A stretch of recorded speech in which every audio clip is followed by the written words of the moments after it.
Bismillahirrahmanirrahim. Bismillahirrahmanirrahim. Assalamualaikum warahmatullahi wabarakatuh. Alhamdulillah hamdan katsiran tayyiban mubarakan fih kama yuhibbu rabbuna wa yardah. Wa ashhadu an la ilaha illallah wahdahu la syarika lah. Wa ashhadu anna Muhammadan abduhu wa rasuluh sallallahu alaihi wa ala alihi wa sahbihi wa man sara ala nahjihi wastanna bisunnatihi wahtada bihadihi ila yaumiddin. Qala Allah Ta'ala fil Qur'anil Karim, ya ayyuhalladzina amanu taqullaha haqqa tuqatih wa la tamutunna illa wa antum muslimun. Ya ayyuhan nasu taqu rabbakumul ladzi khalaqakum min nafsin wahidah wa khalaqa minha zawjaha wa batha minhuma rijalan katsiran wa nisaa wattaqullaha alladzi tasaaluna bihi wal arham innallaha kana 'alaykum raqiba. Ya ayyuhalladzina amanu taqullaha wa qulu qawlan sadida yuslih lakum a'malakum wa yaghfir lakum dhunubakum wa may yuti'illaha wa rasulahu faqad faza fawzan 'azima. Fa inna asdaqal hadithi kitabullah wa khairal hadi hadi Muhammadin sallallahu alaihi wasallam wa syarrul umuri muhdatsatuha fa inna kulla muhdatsatin bid'ah wa kulla bid'atin dhalalah wa kulla dhalalatin finnar. Amma ba'd. Alhamdulillah, saudari-saudari, para bunda rahimani wa rahimakumullah, sore yang berbahagia ini kembali kita bermajelis ilmu.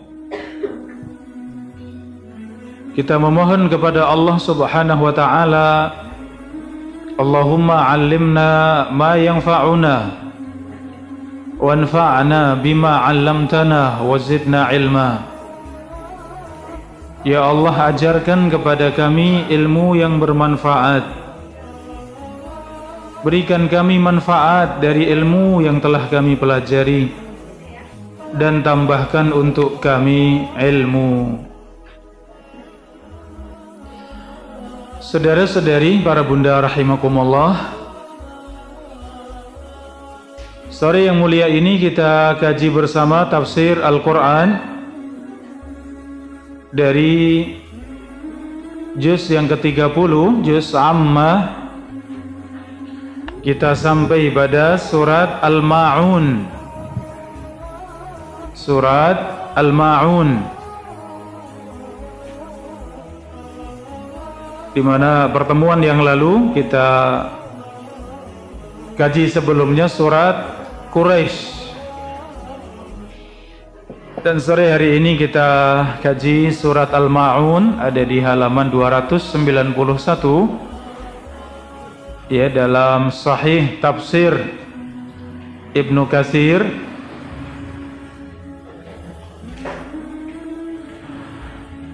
Para bunda rahimakumullah, sebelum kita pelajari tafsirnya, mari kita baca surat Al-Ma'un. A'udzu billahi minasy syaithanir rajim.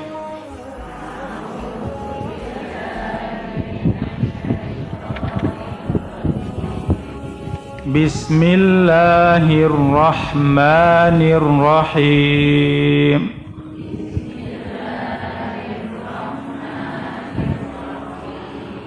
Ara'aita alladhi yukadzibu biddin.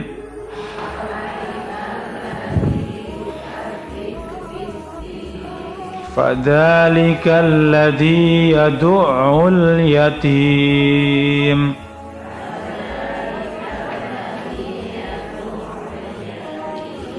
Wala yahuddu ala ta'amil miskin.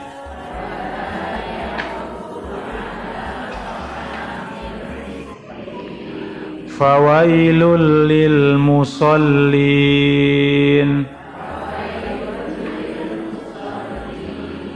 Alladzina hum an salatihim sahun.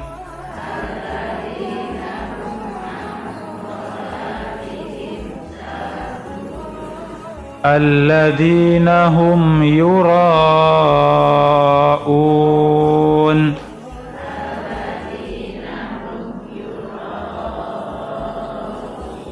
Wa yamna'unal ma'un.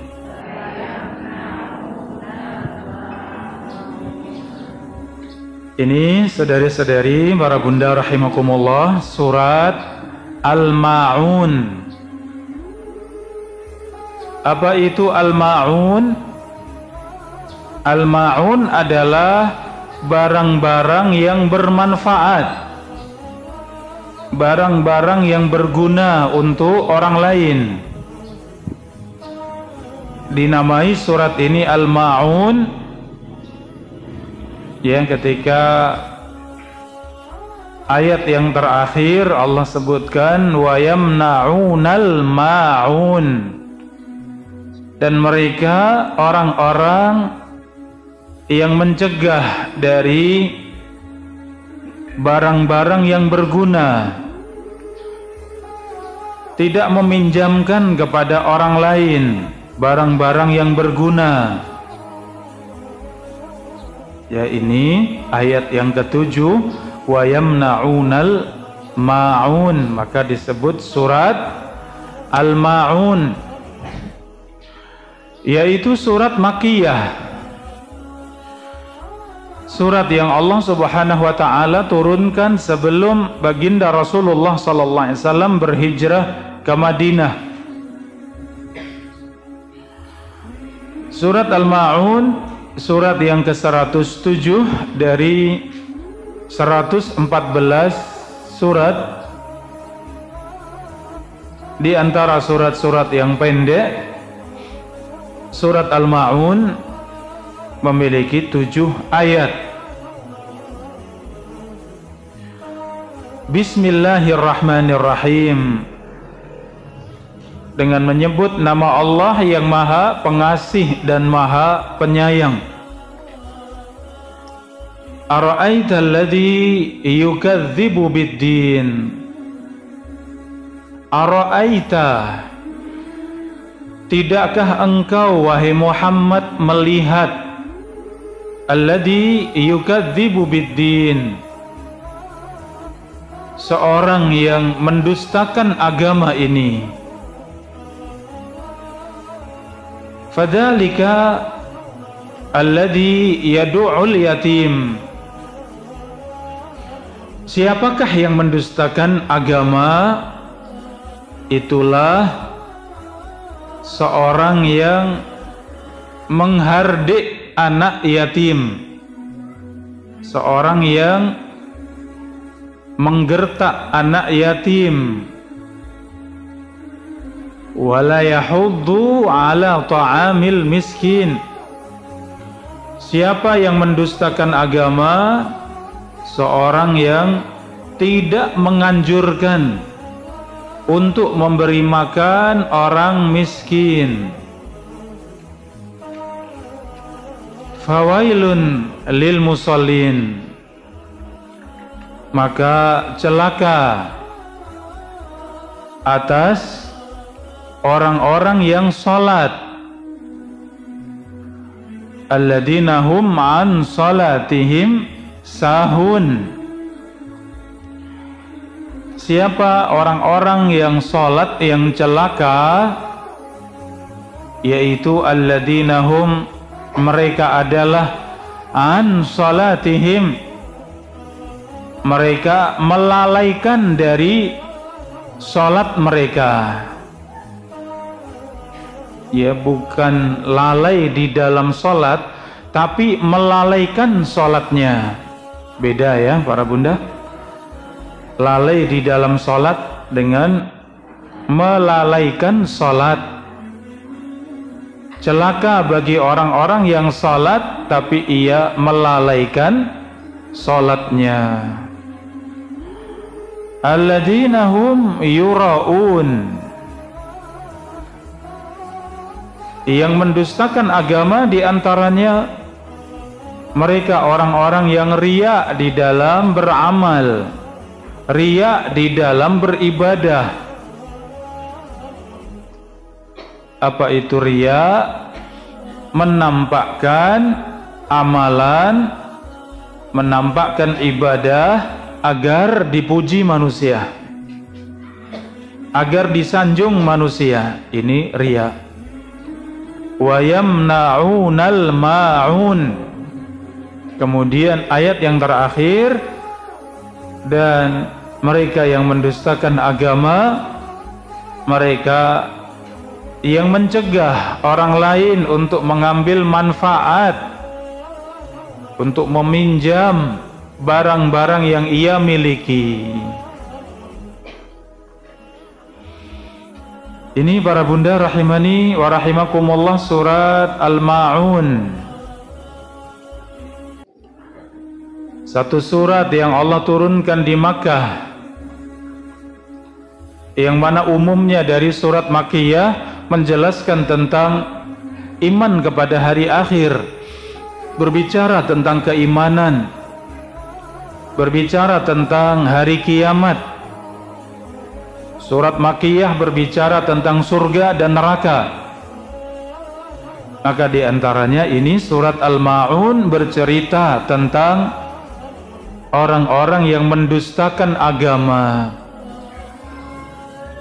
Seperti apa sifat mereka? Ini yang Allah jelaskan. Alladzi yadu'ul yatim wala yahuddu ala ta'amil miskin, alladzina hum an salatihim sahun, alladzina hum yura'un wa yamna'unal ma'un. Ini saudari-saudari rahimani wa rahimakumullah, kita pelajari bersama tafsirnya dari surat Al-Ma'un, yaitu surat yang menceritakan tentang Al-Ma'un. Salah satunya bercerita tentang Al-Ma'un, yaitu barang-barang yang berguna. Ini maksudnya seorang muslimah, khususnya yang ia selalu ada di rumah, tidak meninggalkan rumah kecuali dalam urusan yang sangat penting, ya, untuk belanja, untuk mengantar jemput anak yang sekolah, untuk mendatangi majelis ilmu. Selain dari itu, di mana ibu-ibu sekalian? Di rumah, ya. Dan di rumah Anda ada barang-barang yang bermanfaat, barang-barang yang berguna. Maka tidak pantas bagi seorang wanita untuk pelit, untuk kikir. Tetangga ingin pinjam pisau, tidak boleh. Ingin pinjam parut, ya, enggak boleh. Tetangga ingin pinjam tangga, ya, gentengnya ada yang melorot. Kata ibu yang di rumah, enggak, tangganya sudah, ya, alasan, ya. Jangan, apapun, ya, mau pinjam piring, mau pinjam sendok, ya, boleh tidak? Itu sesuatu yang paling ringan seorang muslim untuk bisa, ya, memuliakan orang lain dengan meminjamkan. Meminjamkan itu mengurangi tidak? Sendok kalau dipinjam 1 hari 2 hari ada yang berkurang? Enggak, Masya Allah. Pulang kembali dengan membawa pahala. Bahkan kadang Allah balas dengan balasan yang mulia ya, selain dapat pahala juga kadang ya dapat hadiah dari tetangga. Masya Allah. Motor dipinjam tetangga boleh tidak? Oh jangan, ini saya beli susah payah. Buah ini masih baru. Iya. Iya, seharusnya kecuali mendesak, kecuali ada sesuatu yang besar silahkan.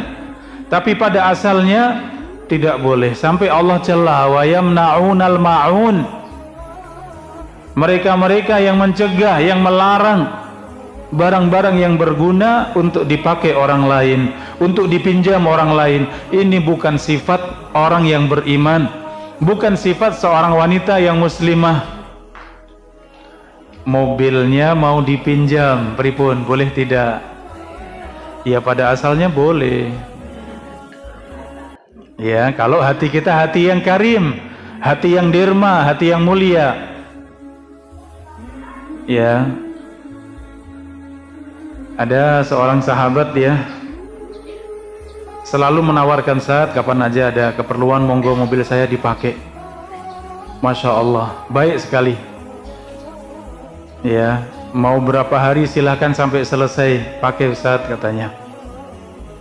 Saya itu senang meminjamkan Ustaz, karena meminjamkan itu disimpan di rumah, dipinjamkan ya sama saja. Mobil ya seperti itu, nanti dijual juga harganya sama katanya.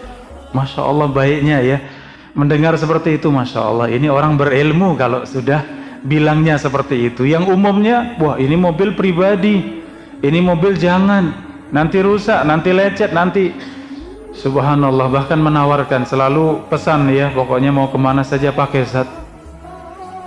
Ya ini contoh ya, bukan kemudian kita yang punya sesuatu jangan sampai ada sifat kikir, sifat pelit.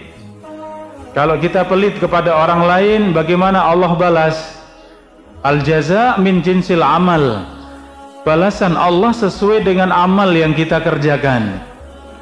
Mana qasad sadaqatun min mal. Seorang yang bersedekah tidak akan mengurangi hartanya. Yang sudah jelas-jelas berkurang hartanya dengan sedekah saja, Rasulullah sifati tidak berkurang. Apalagi meminjamkan ya para bunda. Insya Allah ya, kalau tidak mendesak, ampun menolak ya untuk meminjamkan. Ya ini Masya Allah banyak sekali orang-orang mulia ya, yang mana tahu keutamaan seperti ini.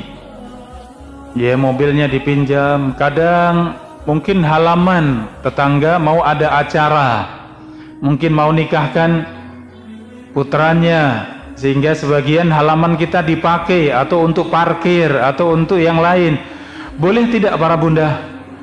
Ya harus boleh, maksudnya setelah kita faham syariat Islam yang sangat mulia seperti ini, jangan menolak. Ya jangan menolak, jadilah yang mulia. Ya jadilah seorang hamba yang mudah. Uang halaman kita kalau dipinjam selesai, ada yang berkurang dari halaman kita? Tidak. Insya Allah Allah balas dengan kebaikan dunia dan akhirat. Orang-orang baik ya. Atau tamannya mosah-maseh? Ya insya Allah enggak ya. Ya kalaupun iya enggak apa-apa, itu bagian dari pengorbanan kita, yang itu semua tidak sia-sia. Allah balas dunia dan akhirat, Allah balas kebaikan kita. Ya jadi jangan sampai ada sifat pelit ya. Seorang muslimah itu sangat baik. Ya ketika ada sedikit saja yang rusak ya. Saya sampai pernah melihat ya, ada sedikit saja tamannya yang mungkin satu daunnya patah saja ditangisi. Iya, ketika ada bunganya yang patah, ya Allah kayak anak kecil, padahal ini seorang ibu ya, seorang bunda ini udah punya anak ya. Ya Allah, ada sedikit saja yang anak-anak main sampai ada yang sedikit rusak, ya Allah nangis ditangisi. Ya, ngelosot-ngelosot dia ditangisi. Waduh, kok sampai seperti itu ya? Ya memang rusak, memang ada yang hilang, ada yang berkurang, mungkin keindahan ada yang berkurang. Nggak apa-apa kalau kita karena Allah, Allah balas kebaikan dunia dan akhirat. Ya, insya Allah. Jadi Para bunda yang hadir insya Allah semuanya Dirmawati ya insya Allah. Dirmawan semuanya insya Allah ya. Artinya sudahlah, dunia ini sebagai perantara kita untuk mencapai surga. Dunia tidak ada yang kita bawa. Kita bangkit pada hari kiamat hufatan, uratan, ghurlan, buhman. Kata Nabi SAW, setiap dari kita bangkit pada hari kiamat, bangkit dari kubur itu dalam keadaan hufatan, tidak memakai alas kaki, uratan, tidak memakai pakaian. Ya, hufatan, uratan, ghurla, yang laki-laki dalam keadaan tidak dikhitan, buhman, tidak membawa sesuatu, tidak membawa barang apapun. Ya, itu semua dari kita akan bangkit pada hari kiamat, bangkit dari kubur. Kemudian dunia yang kita miliki, yang Allah lebihkan kita di atas yang lain, kemudian kita cegah orang lain, tetangga kita, orang-orang mulia, para muslimah untuk pinjam dari kita, jangan. Ya, itu sifat yang sangat buruk. Ia menunjukkan kita tidak lapang dengan dunia, terlalu ia membanggakan dunia, terlalu cinta dengan dunia, terlalu condong dengan dunia, yang seharusnya seorang muslimah hatinya adalah hati akhirat, cintanya adalah cinta akhirat. Ini para bunda rahimani wa rahimakumullah, penamaan surat ini surat Al-Ma'un. Taib di halaman selanjutnya di 292, ya mungkin halamannya sama para bunda. Sama ya. Sifat-sifat orang yang mengingkari hari kiamat. Jadi yukadzibu biddin, mendustakan agama. Di antara nama lain kiamat adalah ad-din. Ad-din, ad-din itu hari kiamat. Sehingga bisa juga diartikan, tidakkah engkau melihat seorang yang mendustakan hari kiamat? Fadzalika alladzi yad'ul yatim. Siapa yang mendustakan hari kebangkitan, hari pembalasan, hari di mana amal yang kita kerjakan dibalas oleh Allah, alladzi yad'ul yatim. Yang pertama, yang mendustakan hari akhir adalah orang yang yad'ul yatim, yang menghardik anak yatim. Renungan kita di sore yang mulia ini terkait dengan anak yatim. Allah Subhanahu wa ta'ala mengingatkan kepada kita semuanya tentang anak yatim. Adakah orang tua yang ingin anaknya yatim? Ada tidak para bunda? Adakah seorang ibu yang pengen anaknya yatim? Ada tidak? Seorang ayah pengen meninggal, anaknya masih kecil, ada tidak yang pengen demikian? Iya, maka kalau kita dapati ternyata orang lain yang meninggal duluan sehingga anaknya yatim, ya maka kewajiban kita kepada anak yatim adalah sayang kepada anak yatim, menolong, membantu, menjaga, membimbing seperti anak kita sendiri. Itu seharusnya. Seandainya Allah jadikan kita seperti dia, kita juga meninggal, anak kita juga masih ada yang kecil, al jaza min jinsil amal, balasan itu sesuai dengan amal yang kita kerjakan. Ya, balasan sesuai dengan amal yang kita kerjakan. Dulu ketika kita masih hidup, kita sangat sayang dengan anak-anak yatim. Bisa jadi suatu saat kita yang akan meninggalkan anak-anak. Bisa jadi anak-anak kita yang masih kecil, yang belum balik, akan kita tinggal. Mungkin tidak seperti itu. Kalaupun terjadi, seandainya itu terjadi dan semua dengan takdir Allah, maka sungguh anak-anak kita akan dimuliakan oleh manusia sebagai balasan Allah. Ya, jadi jangan berpikir karena syaitan itu membisikkan, ya kita yang kuat, itu untuk punya sifat sombong. Kita yang lengkap, ya yang lengkap, suami ada, anak-anak ada, harta ada, ia merasa kemudian sombong, merasa hebat. Itu bisikan syaitan. Ya, adapun yang seharusnya ada di dalam diri kita seorang mukmin, seorang yang wa man tawadha'a lillah rafa'ahu Allah. Barang siapa yang tawadhu, yang rendah hati karena Allah, maka Allah akan angkat hamba yang demikian. Diangkat derajatnya. Kenapa? Karena tawadhu, karena ia rendah hati. Para bunda rahimakumullah, kehidupan ini terkadang mengubah sifat dan karakter kita. Ya, ini wasiat yang sangat mulia untuk kita semuanya. Coba kalau masing-masing dari kita mungkin mengingat, mungkin banyak dari kita waktu kita awal pertama kali menikah, apa yang kita miliki? Para bunda, ketika awal menikah sudah punya rumah belum? Banyak kan mungkin begitu. Sudah punya kendaraan belum? Mungkin ya sudah, ada yang mungkin belum, ya. Terus kemudian Allah berikan kemudahan, Allah berikan kemudahan, Allah mudahkan sehingga mungkin keadaan sekarang. Wa tilkal ayamu nudawiluha bainan nas. Hari-hari kami putar di antara manusia, kadang di atas, kadang di bawah, kadang di kanan, kadang di kiri. Demikianlah seperti roda yang berputar. Maka kehidupan kita semuanya seperti roda, kadang di atas, kadang di bawah. Ketika kita diuji oleh Allah di atas, bolehkah kita lupa dengan yang di bawah? Jangan.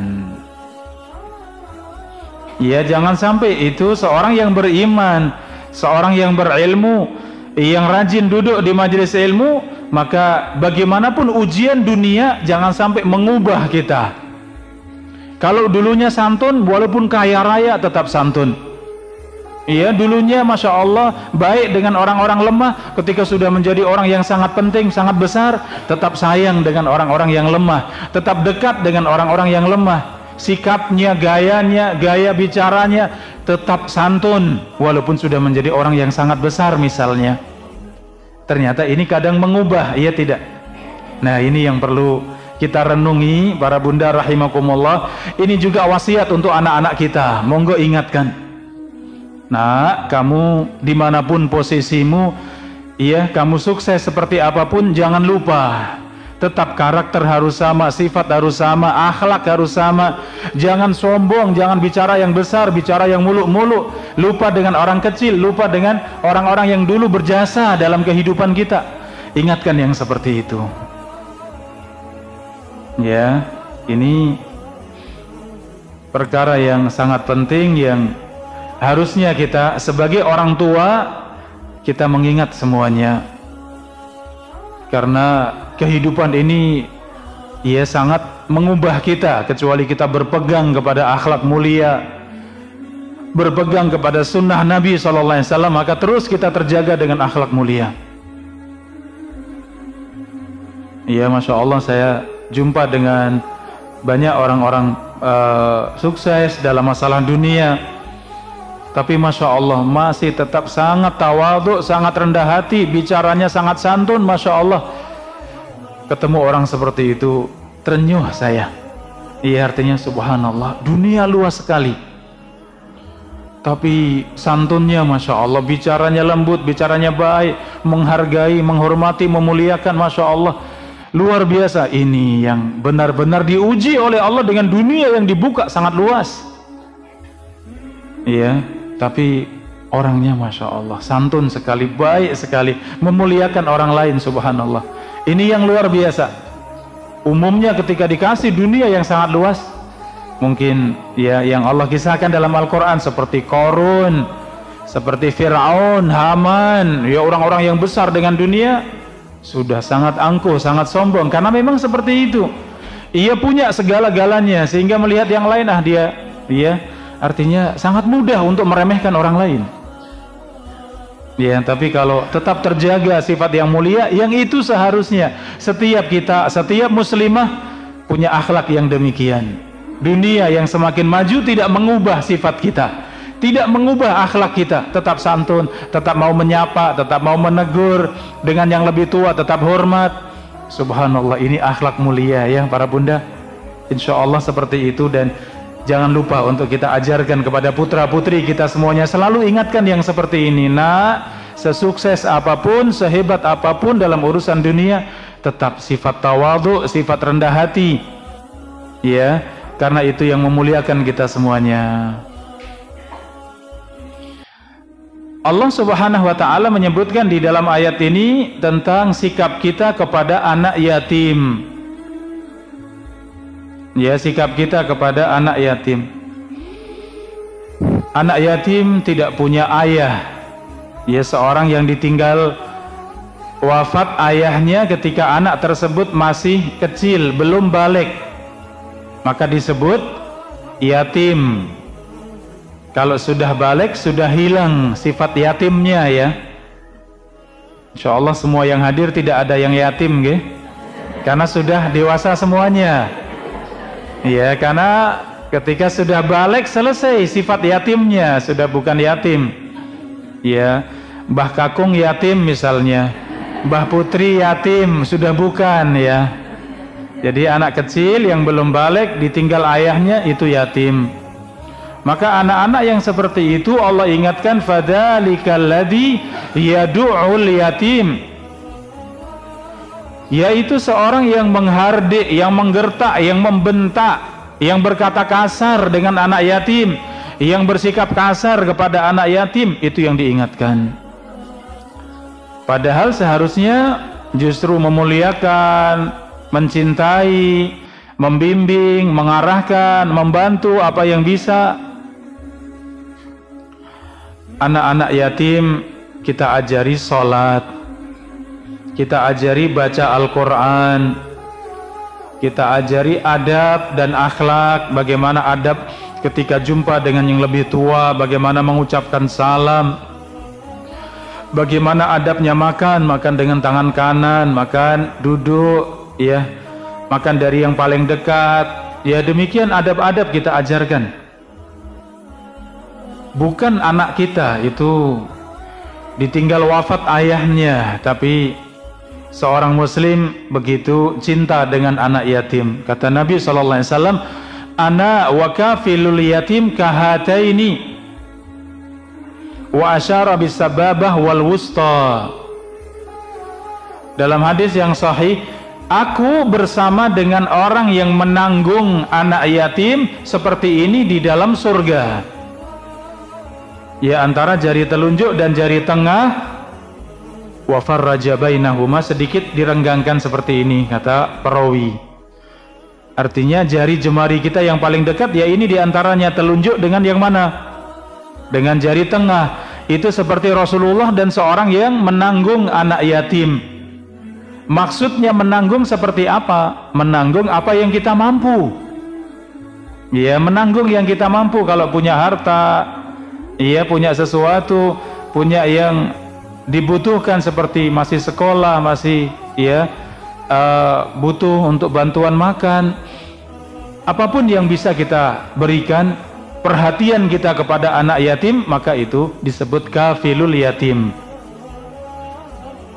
Menanggung SPP-nya misalnya, menanggung uang ya kebutuhan bulanannya misalnya, apa yang kita mampu.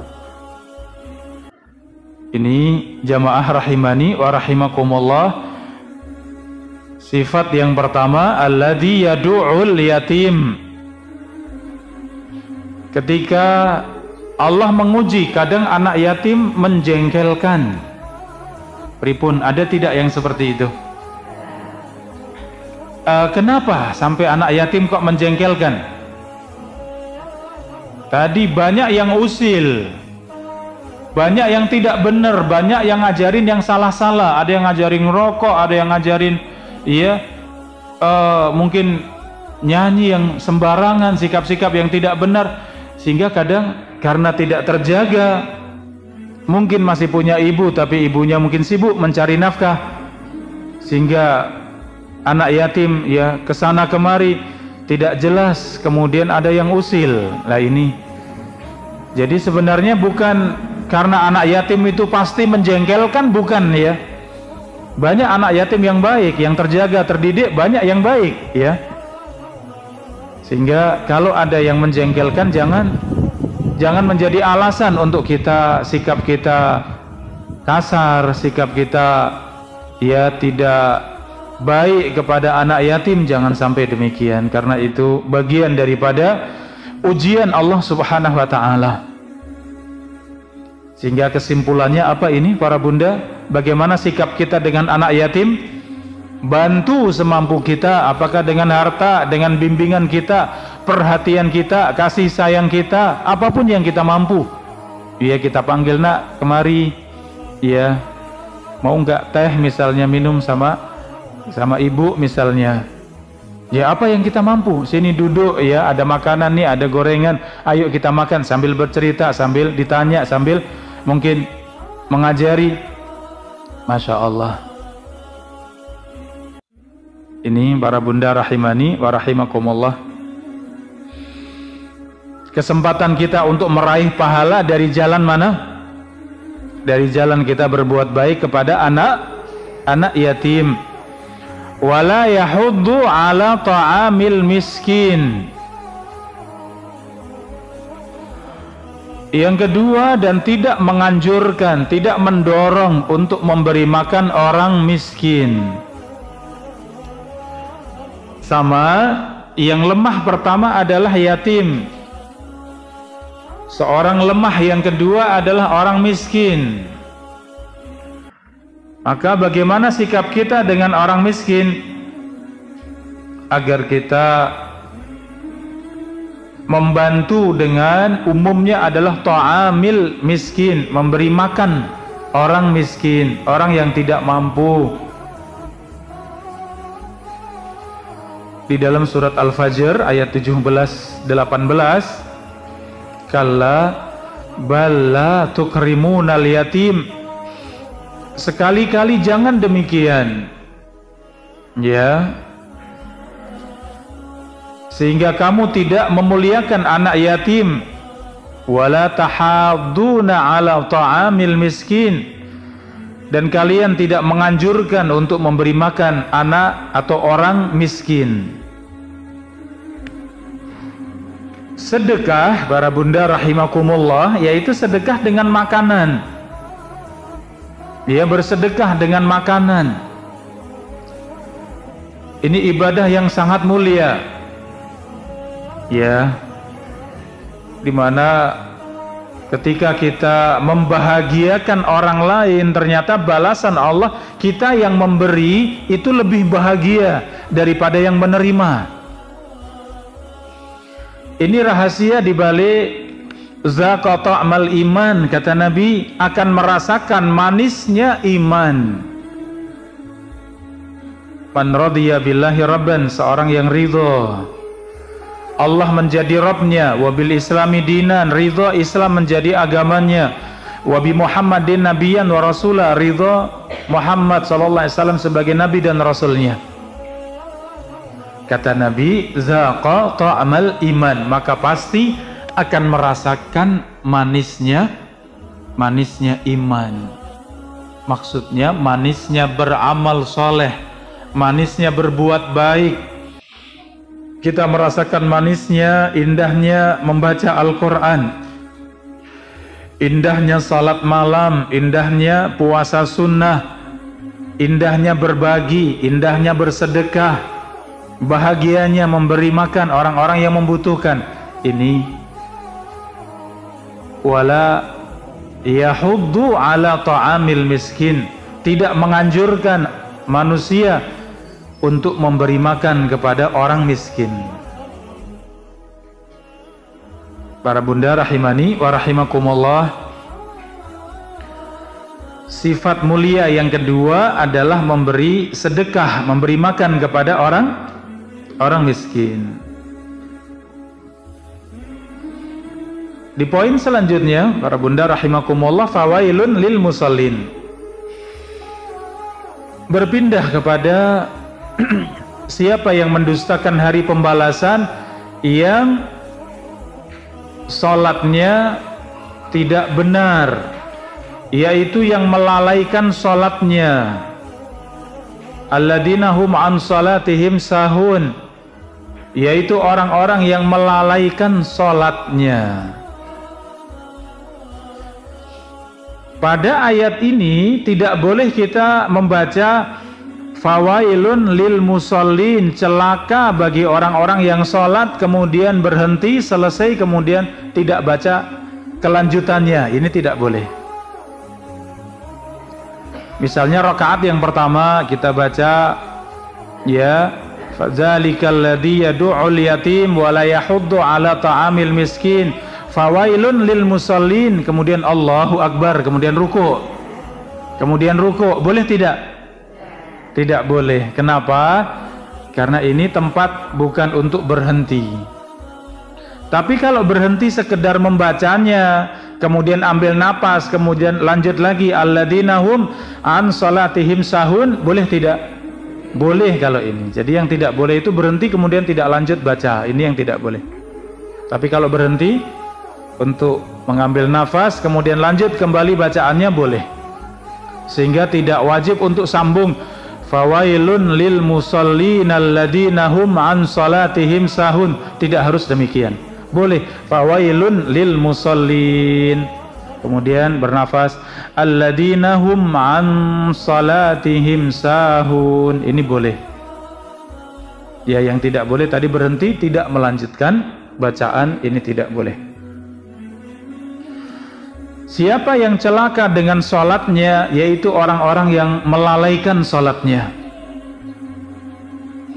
Alladzina hum an sholatihim sahun, yaitu orang-orang munafik. Ini dalam tafsirnya, yaitu orang-orang munafik yang melaksanakan sholat terang-terangan, namun tidak melaksanakan sholat tatkala tidak dilihat oleh manusia. Ini salah satunya celaka orang-orang yang sholat, yang lalai dari sholatnya. Siapa? Ini orang-orang munafik. Perhatikan di halaman berikutnya 293, lalai atau melalaikan sholat ada 4 tafsiran.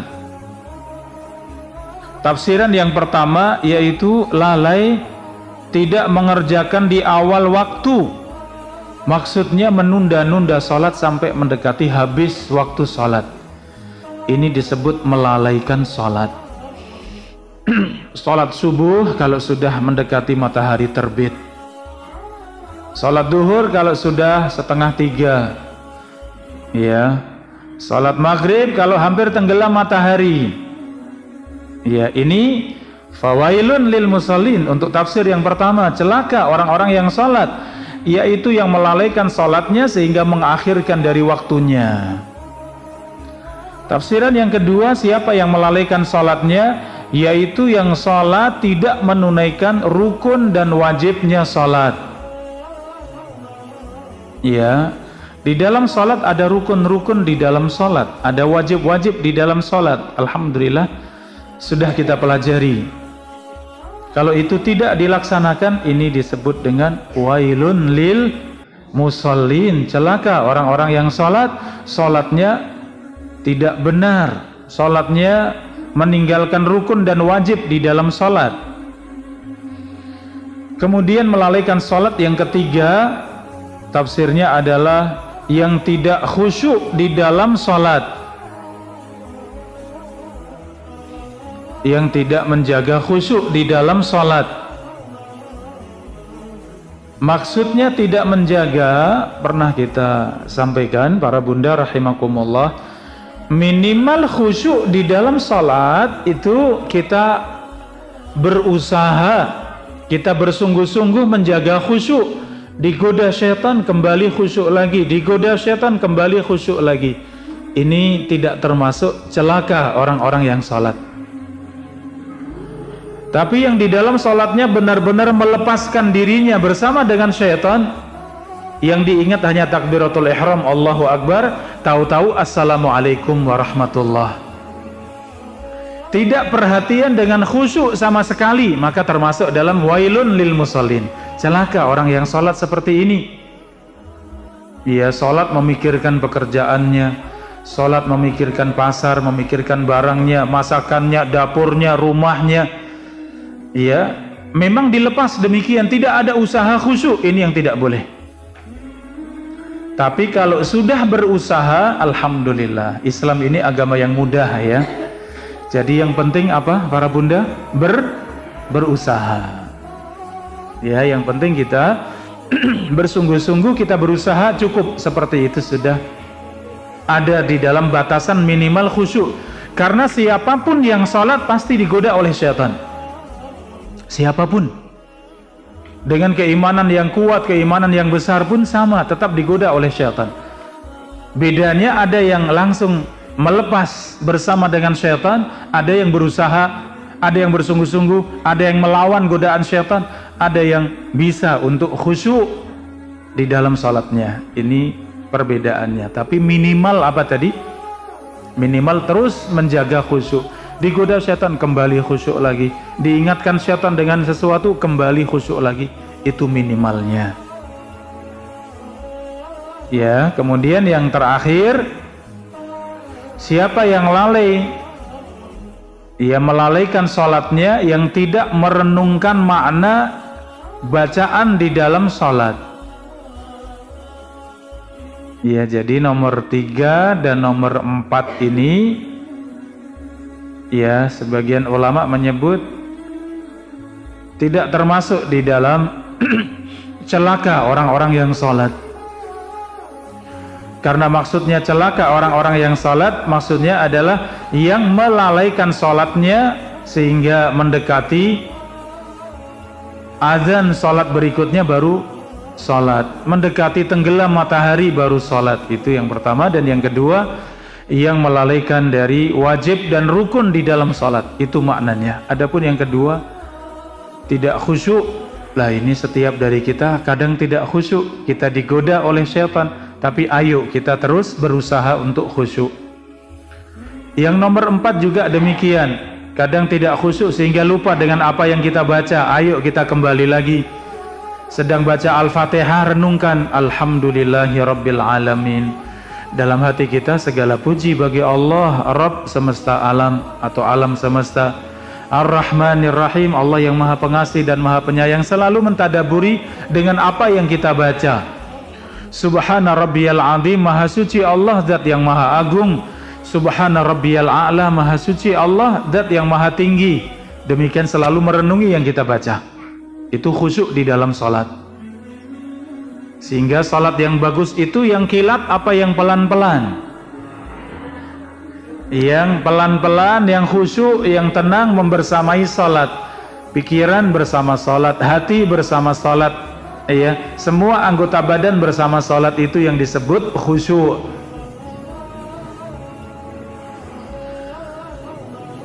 Para bunda rahimani wa rahimakumullah, ini tadi fawailun lil musallin alladzina hum an salatihim sahun. Di dalam hadis yang sahih, hadis riwayat Muslim, tilka salatul munafik. Rasulullah ulang 3 kali, itu salatnya orang munafik. Itu salatnya orang munafik. Seperti apa? Yajlisu yarkubu syamsa. Ia tidak salat asar kecuali menunggu mendekati tenggelamnya matahari. Hatta idza kanat baina qarnai asyaitan qama. Ketika waktu asar sudah hampir habis, matahari hampir tenggelam, baru ia berdiri melaksanakan salat asar. Fanaqara arba'an, maka ia pun salatnya naqara. Naqara itu mematuk, ya, seperti ayam mematuk, ya. Jadi salatnya cepat sekali. La yadhkurullaha fiha illa qalila. Ia tidak mengingat Allah dalam salat kecuali sedikit. Itu salatnya siapa para bunda? Salatnya orang munafik. Adapun orang beriman, salatnya selalu bersama dengan salatnya. Renungan buat kita para bunda rahimakumullah, agar kita semangat salat yang khusyuk. Kita sekarang umur berapa? Panjenengan 40, 50 ya. Kita mulai balik umur berapa? Mungkin rata-rata 15 ya, anggaplah 15 tahun mulai balik. Kalau sudah 50 tahun dikurangi 15 tahun berapa ketemunya? Iya, maka pertanyaannya bisa jadi selama 35 tahun kita sholat, bisa jadi banyak hal yang kita ternyata tidak baik sholatnya misalnya. Maka menyadarkan diri, mulai sekarang sholat saya harus benar-benar baik. Bisa jadi umur saya, ya Allah yang maha tahu, bisa jadi umur saya tidak panjang. Ketika Allah berikan kesempatan panjang pun, alhamdulillah saya gunakan kesempatan untuk sholat dengan sebaik-baiknya. Ya, maka dari sekarang kalau masuk dalam sholat, maka kita persiapkan semuanya. Kata para ulama, seorang yang wudhu dan wudhunya khusyuk, yang wudhunya khusyuk, yang wudhunya tenang, itu khusyuk dalam wudhu itu akan sampai pada khusyuk dalam sholat. Perhatikan, khusyuk dalam sholat. Kenapa bisa khusyuk? Di antara sebabnya dari mulai wudhu saja sudah khusyuk, sudah tenang, disempurnakan wudhunya, mengingat Allah, mengingat anggota badan yang banyak berbuat kesalahan, banyak berbuat dosa, dibasuh, diusap, ya, wajah kita, kedua tangan, kedua kaki, kepala, sehingga khusyuk dalam wudhu membawa khusyuk dalam sholat. Ketika masuk dalam sholat, ya Allah, tidak tahu kesempatan sholat saya masih berapa lama lagi, maka sholat saya, setiap sholat harus baik. Setiap sholat sebagus mungkin kita bisa sholat dengan baik. Ya, demikian. Kalau ada yang sholat yang seperti disifati Nabi tadi, sholatnya seperti mematuk, seperti ayam mematuk makanan. Ya, Allahu Akbar, sami Allahu hamidah, Allahu Akbar, Allahu Akbar. Kemudian dipanggil Allah, meninggal dalam keadaan salatnya seperti ini, menyesal tidak kira-kira? Menyesal, enggak merasa, mungkin merasa sudah salat, tapi ternyata salatnya masih banyak yang kurang. Artinya muhasabah buat kita, ya, setelah kita belajar, kita duduk di majelis ilmu, maka di antara perhatian besar kita adalah urusan salat. Ya, ini para bunda rahimani wa rahimakumullah. Kemudian di akhir ayat setelah ia menyebutkan tentang fawailun lil musallin alladzina hum an salatihim sahun alladzina hum yuraun, yaitu mereka yang beribadah riya, dan yang terakhir wa yamnaunal maun, dan tadi melarang dari barang yang berguna, sudah kita sebutkan tafsirnya. Jangan sampai kita punya sesuatu bakhil, pelit untuk dipakai orang lain, dipinjam orang lain, ya. Demikian, Allah taala a'lam bissawab. Jadi ada banyak pertanyaan. Ustadz, saya mengelola nasi gratis bersama teman-teman. Saya share dengan maksud mengajak, tapi ada yang bilang kalau seperti itu riya, bagaimana sebaiknya? Taib. Riya itu ada di dalam hati, sedangkan amal kita tergantung dari niatan. Innamal a'malu binniyat, sesungguhnya amal tergantung niat. Maka kalau ada yang komentar seperti itu riya, ya, kita jaga niat kita, kita luruskan hati kita. Kalau sudah ikhlas, alhamdulillah, jaga keikhlasan dan teruskan amal kebaikan. Jadi ucapan seperti itu riya tidak benar, ya. Kita mau sholat berjamaah, kelihatan sama tetangga berangkat ke masjid, dibilang seperti itu riya misalnya. Pripun? Sholat di rumah atau tetap di masjid? Tetap di masjid sambil jaga hati, tetap ikhlas. Kita bersedekah dilihat orang lain, dikatakan itu riya. Bagaimana? Dilanjutkan atau mundur? Ya, lanjutkan, tapi jaga hati, tetap ikhlas. Seperti itu dalam semua amal, ya. Innamal a'malu binniyat. Sehingga jalan Anda sudah benar, ya. Anda tadi sudah meniatkan untuk beribadah kepada Allah, untuk bersedekah, alhamdulillah, lanjutkan, ajak manusia, ya, untuk banyak bersedekah. Allah taala a'lam. Taib. Apakah hukumnya membaca salawat? Mohon dijelaskan salawat nariyah. Para bunda rahimakumullah, salawat ya yang disebutkan di dalam hadis-hadis yang sahih itu yang kita kerjakan. Dan salawat yang paling sempurna adalah salawat Ibrahimiyah. Salawat yang disebutkan dalamnya salawat kepada Nabi Ibrahim, yaitu salawat di dalam tahiyat, di dalam tasyahud. Allahumma salli ala Muhammad wa ala ali Muhammad kama sallaita ala Ibrahim wa ala ali Ibrahim innaka Hamidum Majid wa barik ala Muhammad wa ala ali Muhammad kama barakta ala Ibrahim wa ala ali Ibrahim innaka Hamidum Majid. Ini salawat yang paling mulia, yang paling sempurna. Adapun salawat yang pendek, Allahumma salli ala Muhammad, itu sudah salawat. Allahumma salli wa sallim ala Muhammad, ya, itu sudah salawat. Kemudian ketika mendengar nama Nabi disebutkan, kita ucapkan sallallahu alaihi wasallam, itu salawat.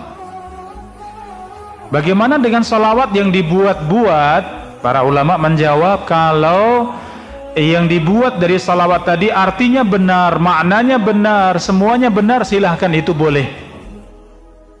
Tapi kalau dari makna, dari arti ada yang menyimpang, ada yang tidak lurus, ada yang tidak benar, maka jangan, maka tinggalkan. Cukup dengan yang sahih dalam hadis, seperti salawat Ibrahimiyah, salawat yang ringkas tadi, Allahumma salli ala Muhammad, Allahumma salli wa sallim ala Muhammad, itu paling ringkas, kita ulang-ulang. Ya, sehingga tadi kalau tentang salawat nariyah, salawat tunjinah, apalagi yang bermacam-macam, yang kalau kita baca, banyak yang berlebih-lebihan, banyak yang melampaui batas, sehingga yang demikian kita tinggalkan. Ya, kita tinggalkan. Coba kita yang sudah belajar akidah, belajar tauhid, kemudian baca terjemahnya dari salawat ya tadi yang disebutkan, tentu banyak yang tidak lurus ya. Demikian, Allah taala a'lam. Bolehkah berbohong untuk memuliakan orang lain? Di antara bohong yang diperbolehkan adalah bohong di antara suami dan istri, dalam rangka untuk saling mencintai, saling menyayangi, untuk romantis ya. Ya, ayah engkau sudah tua tapi Masya Allah tetap gagah misalnya. Ya, ayah kita ini umur sudah kepala 5 ya, tapi kita ini Masya Allah Alhamdulillah, ayah serasa ya panglima di hadapanku misalnya. Silahkan, mungkin dalam hati tidak ada, tapi itu kata-kata yang menumbuhkan cinta sayang, maka itu boleh, bohong yang boleh antara suami istri.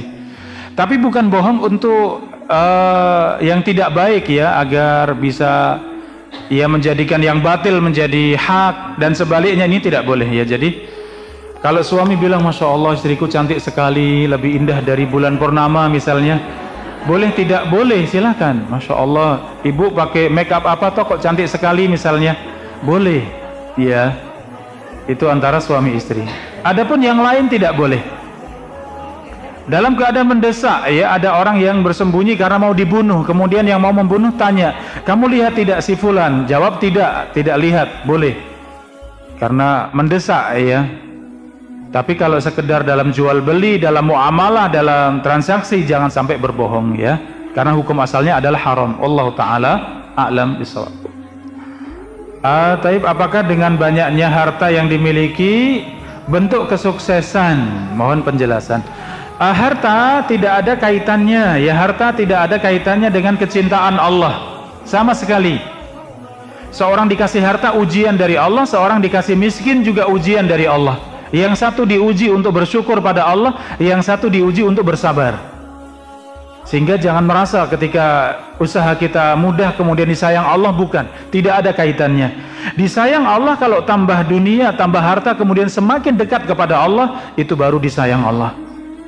Tapi kalau semakin luas harta kita, semakin jauh dari Allah. Dulu rajin di majelis ilmu, setelah usahanya sukses jarang di majelis ilmu, lah ini bukan kasih sayang Allah, tapi justru sedang diulur oleh Allah, semakin jauh dari Allah. Jadi ukurannya tambah dunia, tambah harta, semakin dekat pada Allah. Alhamdulillah, demikian.